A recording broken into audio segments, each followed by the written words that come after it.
Welcome to Where the Soil Begins and Ends. A sonic dive into the practice of artists Raghad Saqfalhait, Hervé, and the collective Al-Wahat, following their research residencies as part of Soil Futures.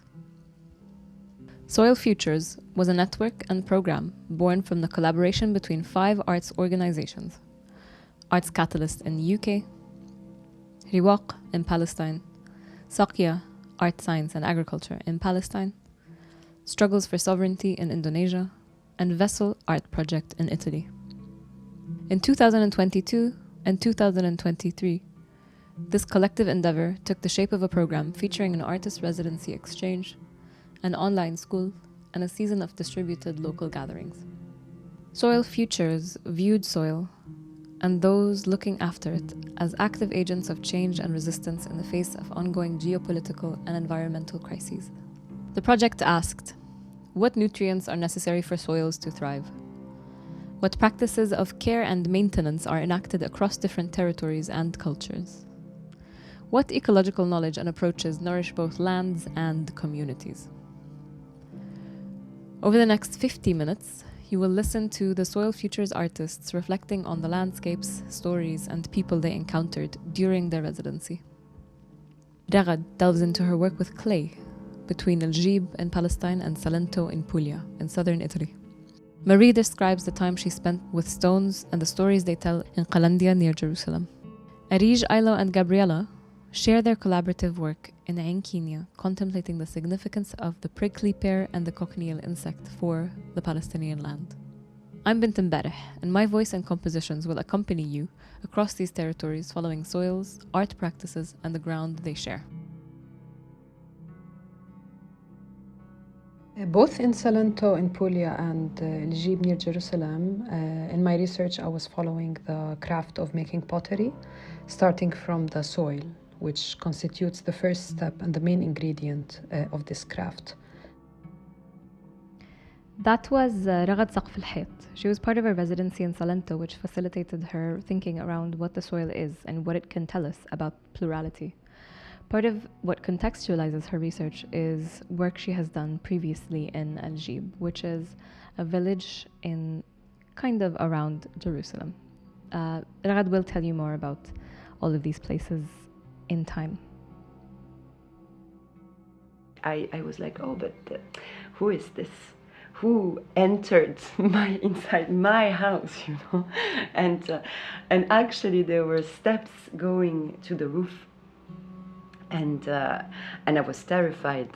And then I calmed down and I understood that there was a group of teenagers going around the roof and staying there.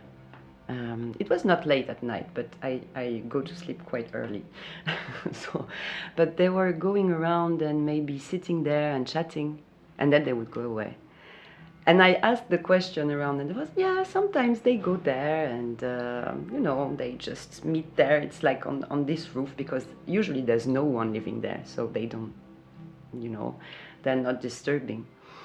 And this was for me something that, created this sense of like living with the stone, actually, like using it was also this, saying like, okay, I can be part of this group of teenagers and sitting on the stone and chatting, having this kind of relationship with it, not just as a monument or something that, we rebuilt this house, it's supposed to look this way, and it's made for the artist in residence. For me it was, I was really happy to wake up in the night with people chatting on the roof. That was Marie Hervé. In her residency, she focused on transformations and the many futures that stone can narrate. She was just describing one of her earlier experiences of being in Qalandiya, and how the stones in the building where she lived could both host an ancient history and a speculative young future. Qalandiya is a town near Jerusalem which has experienced one of the more violent enforced borders separating the West Bank from Jerusalem. It's in the name of the project, Wild Hedges. The cactus historically was used to plant hedges, not only in Palestine, but all around the Mediterranean region.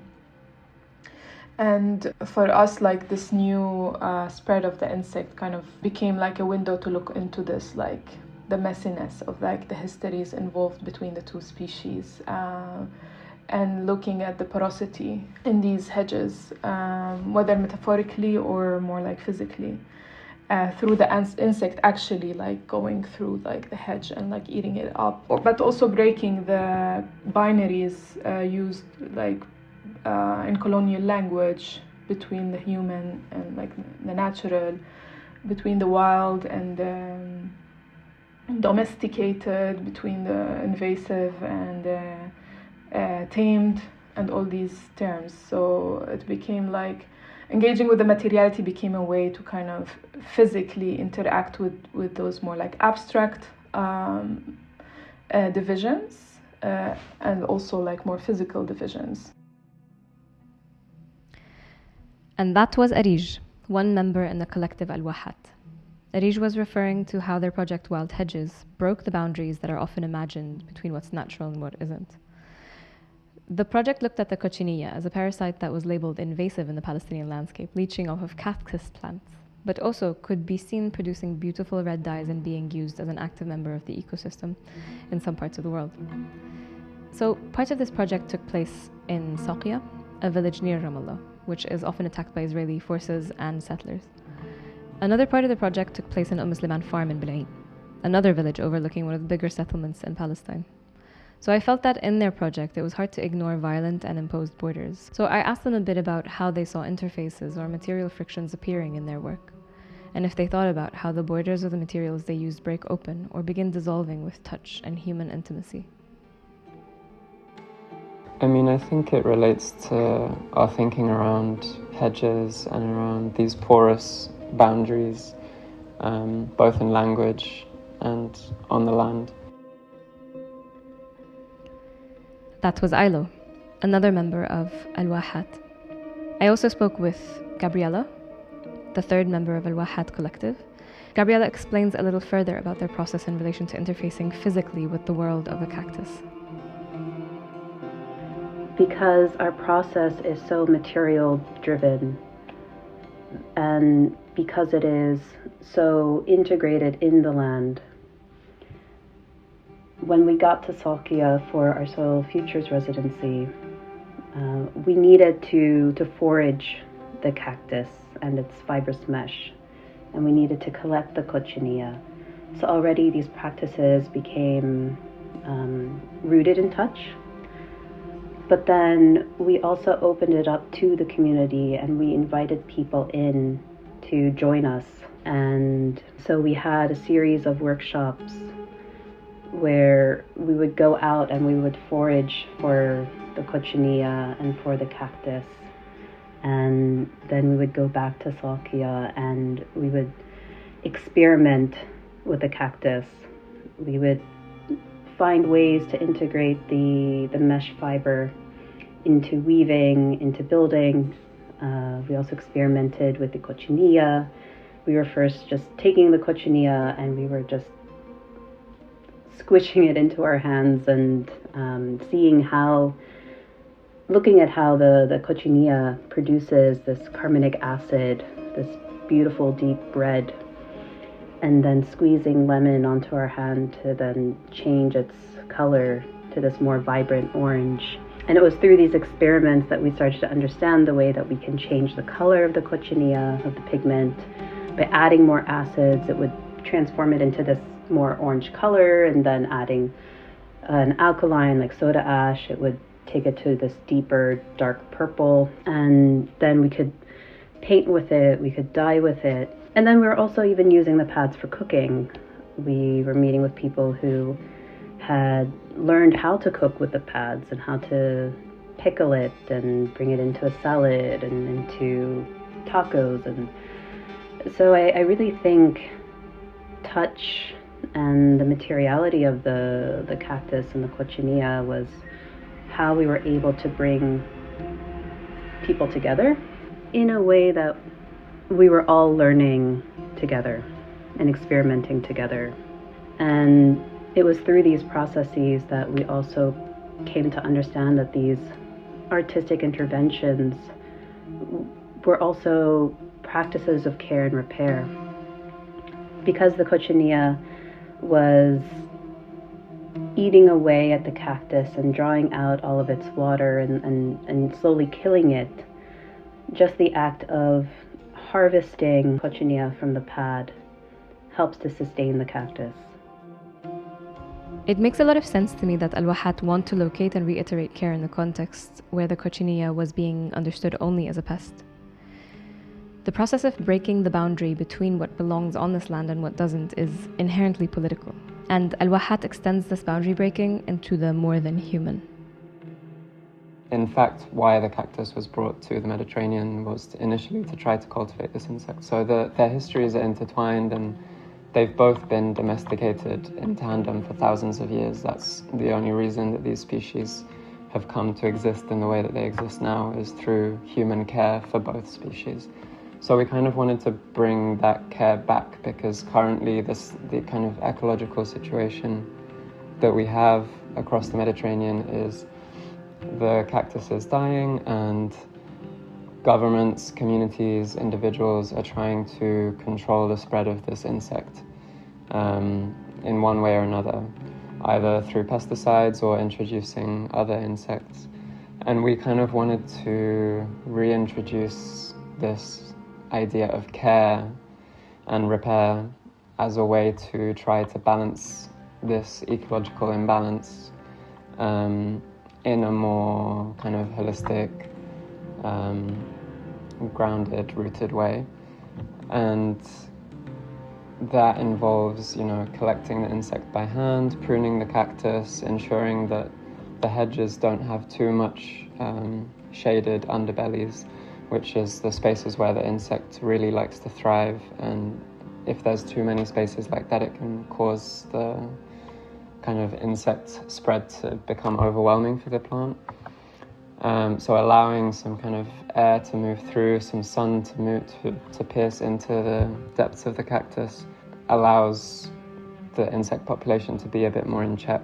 And we see these practices of care and repair not only as practices of care towards the cactus, but also towards the communities that live with these species, because they can use the insect as a material that was previously kind of disregarded, as a material for dyeing, for making inks, to introduce into local crafts, the cactus as well, the fibers, using them in construction, in sculpture, in other crafts as well, things like that. So we kind of, we're trying to think of these practices as practices of care and repair, not only for the plant and for the insect, but also for the people that live with them.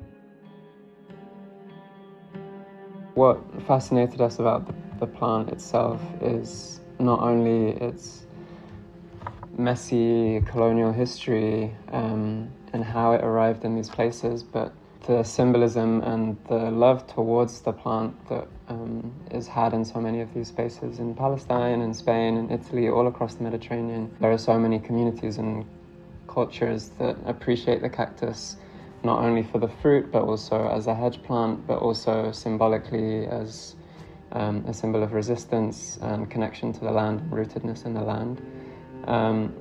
So I think it's quite easy for people who care about the cactus to then see the insect as this pest, this toxic parasite that is killing the plant that they love and therefore is evil and should be exterminated. And we kind of wanted to move away from this, like Areej said, colonial kind of binary language around invasiveness and utility, because, in Mexico, this insect, at least the domesticated version, is highly prized.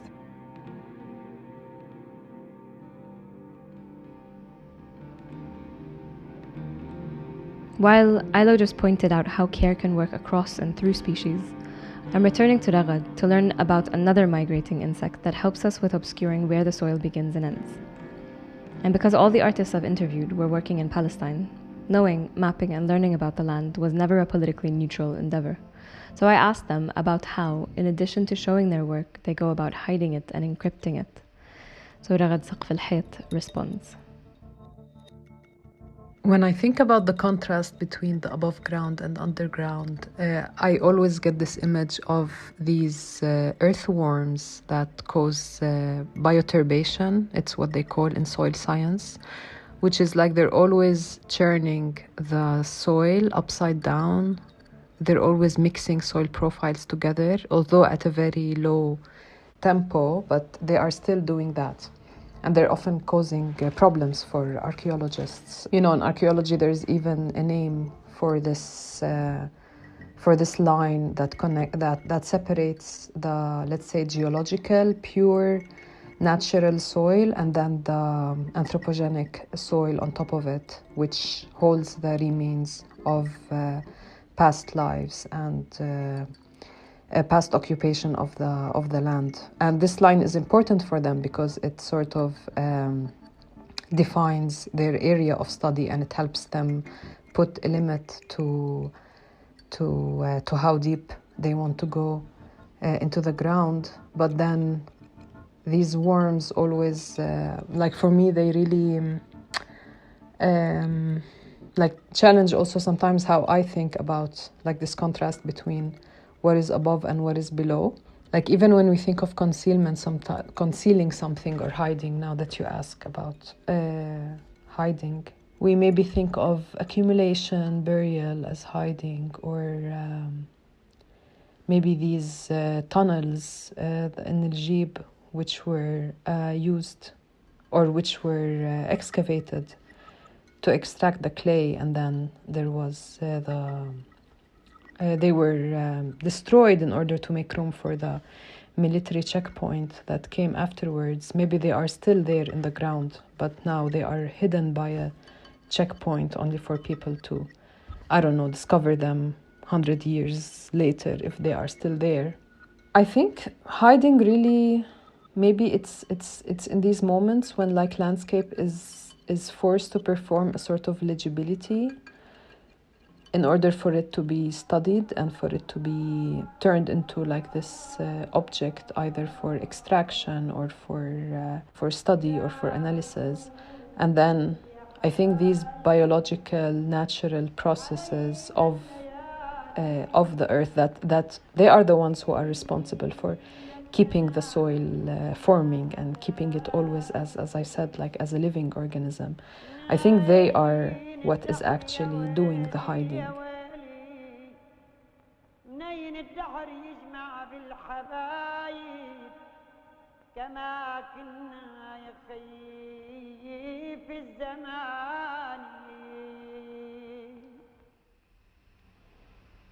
One of the main tools of knowing land in a colonial way, or at least finalizing its shape for objectification, consumption, and ease of access for conquerors, is the map. Marie explains how mapping through experience, rather than a bird's eye view visual, guided her process in Palestine. Actually, I started my practice with mapping what I thought was a kind of precise territory, that is the Mediterranean territory. I come from Marseille. I have this history linked with the sea, but not just the sea. It's like the sea, the Mediterranean Sea would work as an island for me in the middle of, you know, this land that goes around the sea. And so I started with this idea of, I'm going to study documenting this area. And I thought it was, you know, known to everybody what the Mediterranean area was, like the limits of it. And the more I worked on this landscape and territory and culture also, because it's not just, you know, the limits, geographical limits, the more I discovered that nobody agrees on what the Mediterranean territory means. And this is exactly, for me, it was my point going also in Palestine, was also, first of all, to stop romanticizing this territory, because it has been in the past, and it goes on in France, etc. You have this way of talking about, our ancestors that built the civilization, the Western civilization that is at the center of everything, of course, and then to stop romanticizing this area, and also to actually experience what the limit means in the political term. What does that mean? And actually, of course, I started with the wall because you had to go through it. And so you have to physically experience the limits. And then you have all the consequences of this limit, that is a violence, actually. So it's not this romantic way, actually, of seeing geography and archaeology as, this kind of abstract way of studying a territory. There you have to actually physically experience it as a weapon, and the violence of it. And then to actually shift the focus. I didn't want to focus on the wall because this is like, it seems like it's the only central point when we talk about this territory. And it's not, it cannot be. And I think it's also a violence, if you go there to talk only about the wall, because this is violence. And so I wanted to shift the focus.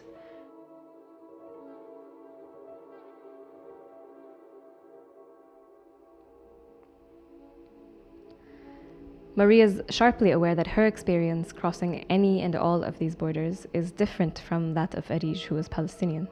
So what does gathering in land being confiscated, in other words, a map constantly being redrawn to the benefit of the colonizer, mean for Areej? Especially in the last year, it became more for us also a way to be together and revisit some of the mythologies and rituals through this practice of ink making and dyeing, and especially in the past few years in the context of Ein Qiniya and the West Bank with the increased violence, settler violence. We took it as an opportunity also to kind of reconnect with land-based kinship, and specifically the site of Ein Qiniya, the qayqab tree, the one with the red bark. We have engaged with it for a specific ritual around the making of processional flags. So we have been reinterpreting those flags through printing with cochineal on them, and embroidering them, and dyeing pieces of fabric, tying them on the tree to connect between a myth around the specific species of tree in Palestine, around the color red, and a myth that we learned about in Mexico about how cochineal came to being. Also related to the color red, and both are related to bloodshed, family bloodshed. So we were kind of trying to also, by revisiting some of the conversations about those histories, myths and rituals, to practice care, communal care, beyond just the ecological practices that we are trying to address.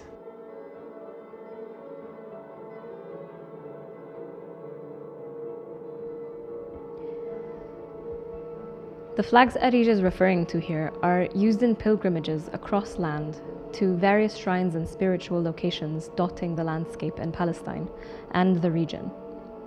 They denote who is traveling from far away, either by family or community name, or by the name of the village they come from or the organization they kind of represent. They are in themselves a kind of map that can demarcate who lives where and the flag bearer's connection to the land. Clearly, access to land like the one Al-Wahat mentions, Saqiya's land in Ein Qiniya, can cultivate or cut off people's relationships to skills like flag making and bearing. Another one of those skills is excavating for clay. Raghad can tell us more about the progress of access to literal earth through the story of Wardeh in Al-Jib.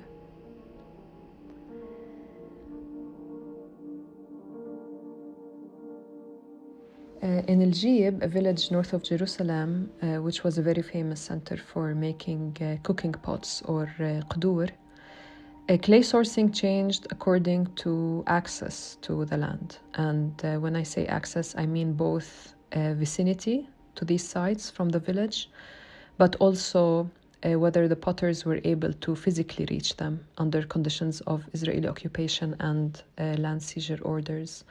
So, following Israel's occupation of Jerusalem in 1967, about a quarter of the land of the village was seized by military orders for the establishment of Israeli settlements. And you can actually trace the increasing fragmentation of the land through tracing what clay sources people were using every period. And so, for a long time, clay was extracted in tunnels underground in an area called Al-Matayan, which means the clay area. It was actually the woman who extracted the clay. It was anyway a woman craft in Al-Jib and other villages, not like in the cities, which were predominantly, it was a male craft in the cities. And they told me that the women, they would challenge each other while they were digging to get to the purest clay underneath. So the clay that is not contaminated with stones or dust or rubble or whatever is on the surface, or plants or so. And so this was like a more concealed form of extraction. And then with the advent of machinery, they started digging in open pits and selling it to other potters across Palestine. So potters from Jericho, from Ramallah, Jerusalem, and other places in central Palestine, they would come and they would buy from this clay. You know, we're talking about this very high quality type of clay that was used at least since Roman times. There were some archaeologists did some sampling of pots that were found in Jerusalem, Roman pots, and they found out that the clay source was Al-Jib. So yeah, until the 1985, 1986, Al-Matayan provided the main source of clay for the potters. And following that, and with the expansion of the Giv'at Ze'ev Israeli settlement, people were denied access to the land. So potters were no longer allowed to come close and dig out from the clay.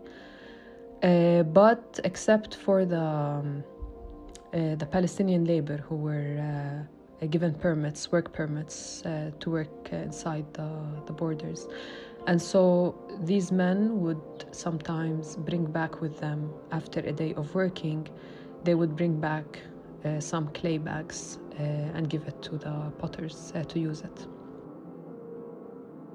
And then after this, after the work ended in the settlement, potters like Werde, who, like when she couldn't get clay from the other side of the border, she would turn to unused earthen domestic objects like khawabi, which is a clay storage unit.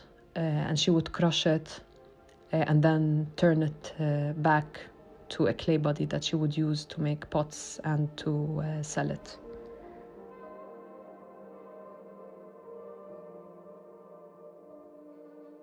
In Salento, this process of digging the clay, or the sites where the clays were dug from, changed every year because digging was a byproduct of tuff extraction. Tuff is a soft limestone that was used in construction.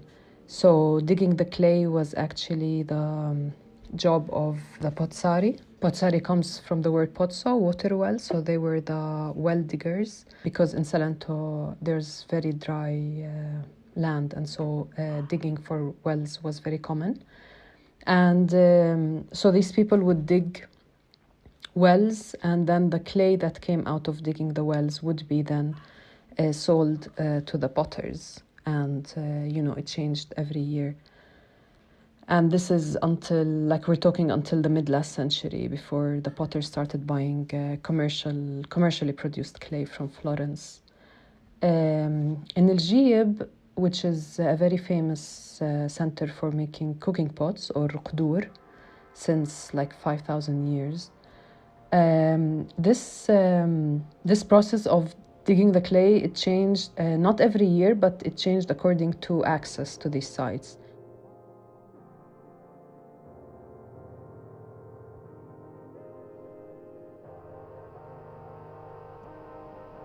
And on the subject of transforming archaeological artifacts or ruins, since Marie works with capital R ruins in the form of stone, what does she think of their transformation and return? I couldn't help but see some parallel with the water cycle, of a body of water escaping capture and objectification imposed by humans, and how it returns in different formats. So I asked her about that. It's working with stone, so something that should be heavy or, like stay in this fixity. And actually, I rather choose to look at it with this cycle linked to the territory, and water arrives in this moment of working with allowing something to grow and to be alive. So this is the opposite of the ruin. It's more talking about something that can become a ruin, but with the knowledge of its shape and where it's going, and allowing it to exist that way. The emphasis on living bodies, stone bodies, human bodies, cactus bodies in living land was present throughout all the artists that I spoke with. Ailo reiterates why Al-Wahat made a conscious or subconscious choice to make many contexts where people could touch land.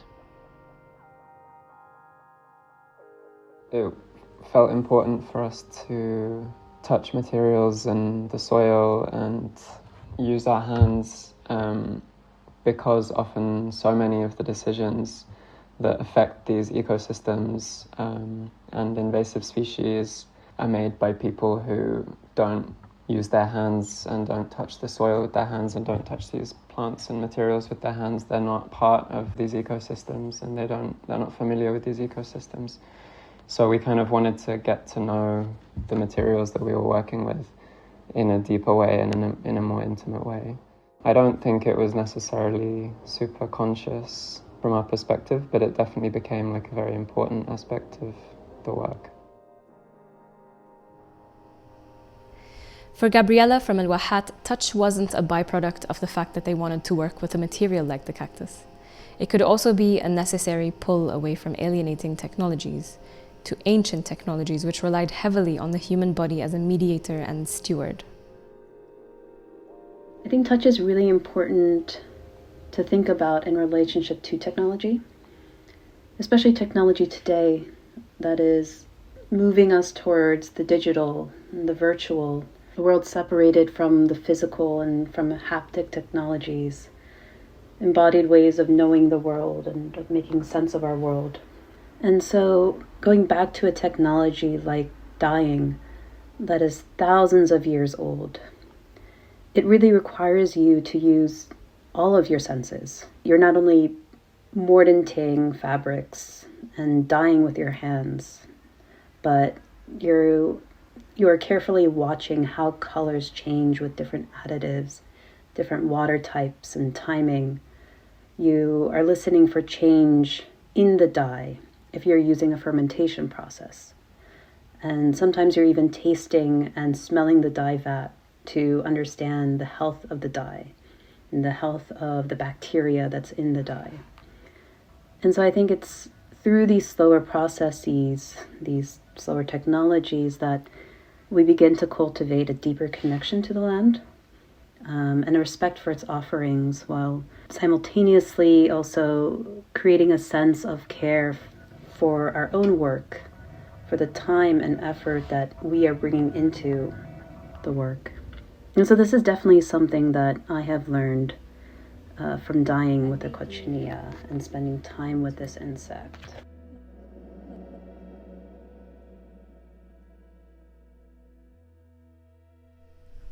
There's something very valuable in this line of thinking through the body with its sensorial capacity.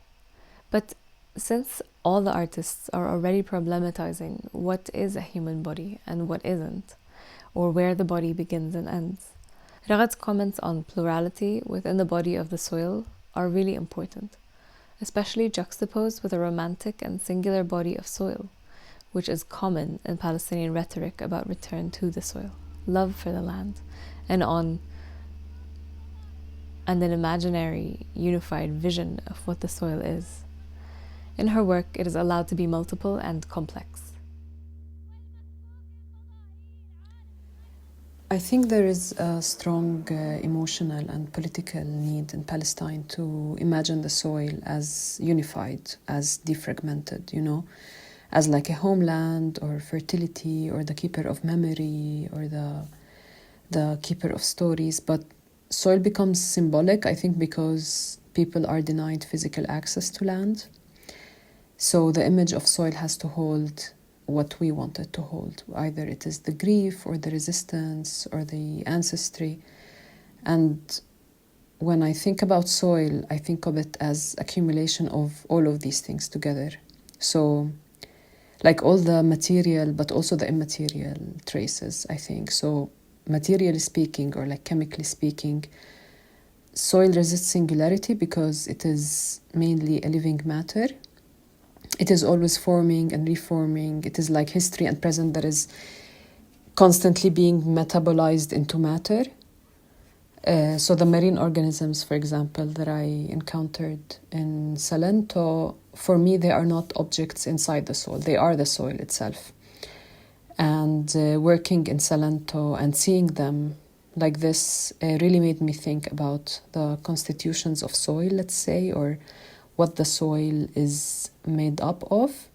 The same thing also in Al-Jib. I saw a lot of pottery fragments inside the soil, for example. And then when you look at the texture of the soil and the lightweightness of it, of the archaeological soil in Al-Jib, you then start to realize that actually this soil has components from the pottery sherds that were crushed with time and they became a part of the soil. Or, for example, the ashes that people used to, they used to burn animal dung as fuel, or they lived by means of fire. So even the ashes also make these soils very lightweight. So soil is always in a constant state of becoming something else. And that for me really challenges or changes the idea that soil is one thing.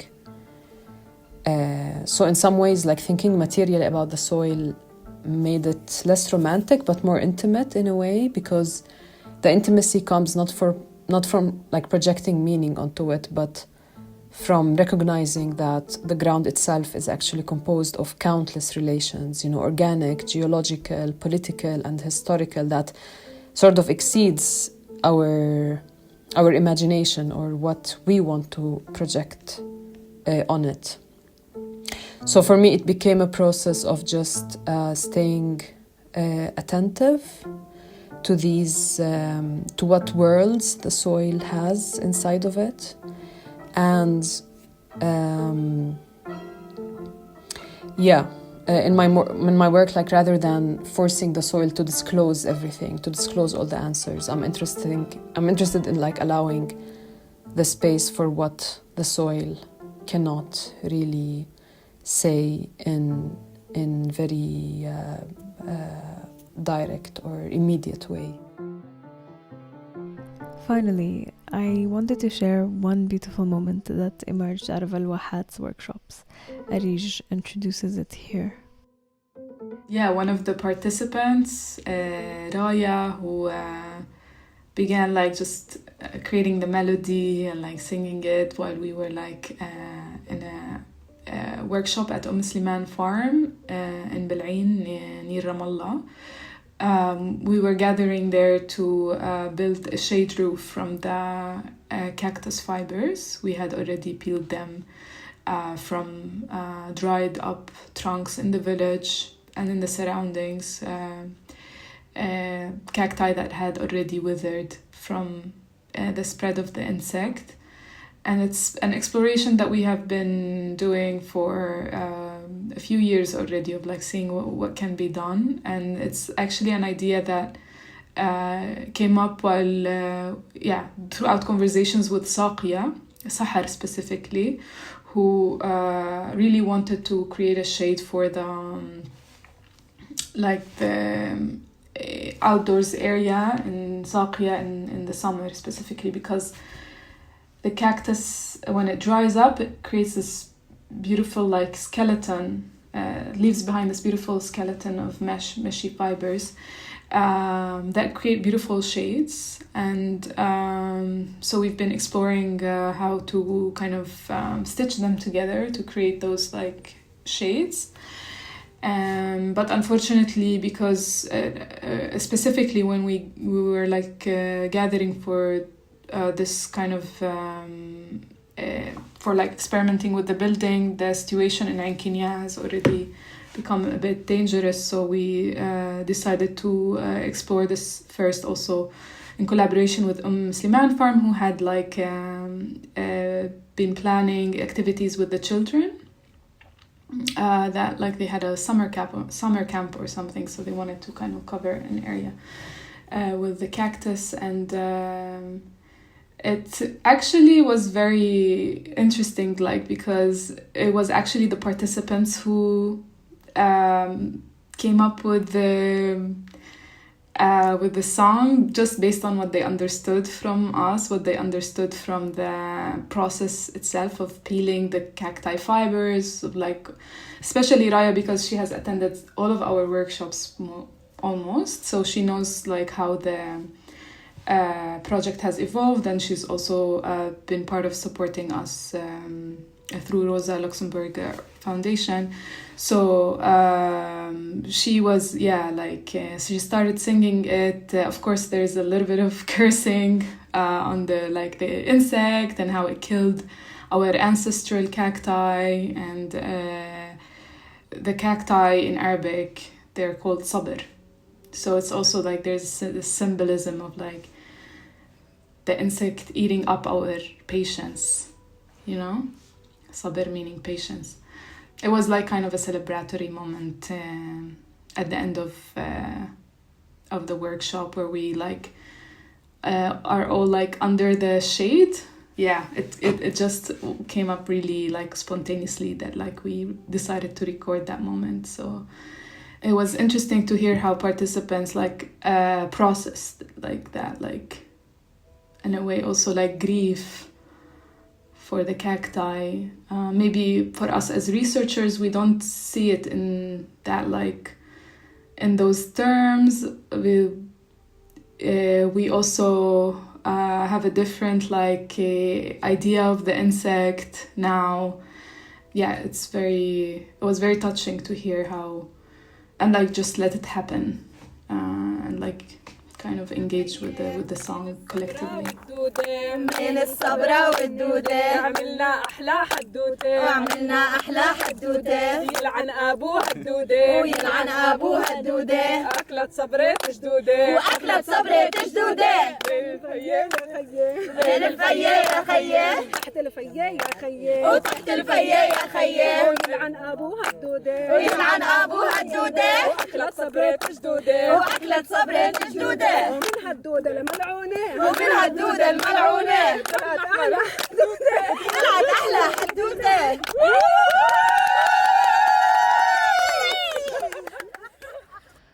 Soil Futures took place in 2022 and 2023. It was supported by the British Council's International Collaboration Grants. To find out more, visit the project website, soilfutures.artscatalyst.org. One more time, that's soilfutures.artscatalyst.org. Thank you for listening.